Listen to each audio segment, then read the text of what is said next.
Hello ನಮಸ್ತೆ friends. ನಾನು ಇವತ್ತಿನ ವಿಡಿಯೋದಲ್ಲಿ ಏನು ತಿಳಿಸ್ಬೇಕಂತಂದರೆ, ಇವಾಗ ಒಂದು ವಿಡಿಯೋ ಹಾಕ್ತೀನಿ. ಆ ವಿಡಿಯೋದಲ್ಲಿ ಆಕ್ಸಿಡೆಂಟ್ ಆಗಿದೆ. ಆ ಥರ ದಯವಿಟ್ಟು ಯಾರು ಬಸ್ಸಲ್ಲಿ ಹೋಗ್ತಿರ್ಬೇಕಾದ್ರೆ, ಲಾರಿಯಲ್ಲಿ ಹೋಗ್ತಿರ್ಬೋದು, ಯಾವುದೇ ಟ್ರಾವೆಲ್ಸ್ ಇರಲಿ, ಕೈ ಹೊರಗಡೆ ಹಾಕಿ, ಕಿಟಕಿಯಲ್ಲಿ ಕೈ ಹೊರಗಡೆ ಹಾಕಿ ಕೂತ್ಕೊಳ್ಳೋಕೆ ಹೋಗಬೇಡಿ. ಎಷ್ಟು ಮೋಸ್ಟ್ ಡೇಂಜರಸ್ ಅಂತಂತಂದರೆ, ಈ ಒಂದು ವಿಡಿಯೋ ಕಳಿಸ್ತೀನಿ ನಿಮಗೆ. ಆ ವಿಡಿಯೋದಲ್ಲಿ ಕೈಯೇ ಕಟ್ಟಾಗಿದೆ ಪಾಪ.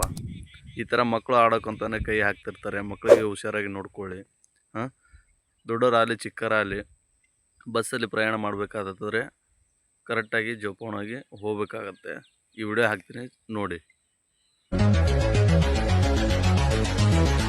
ಪಾಪ ಎಷ್ಟು ನೋವಾಗಿರ್ಬೋದ, ಕಟ್ಟೆ ಆಗ್ಬಿಡುತ್ತೆ ಪಾಪಕ್ಕೆ ನೋಡಿ.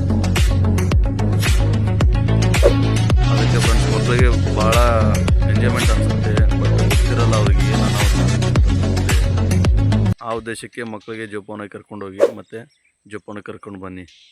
Thank you. ಇಷ್ಟ ಆದರೆ ಶೇರ್ ಮಾಡಿ, ಲೈಕ್ ಮಾಡಿ, ಕಾಮೆಂಟ್ ಮಾಡಿ.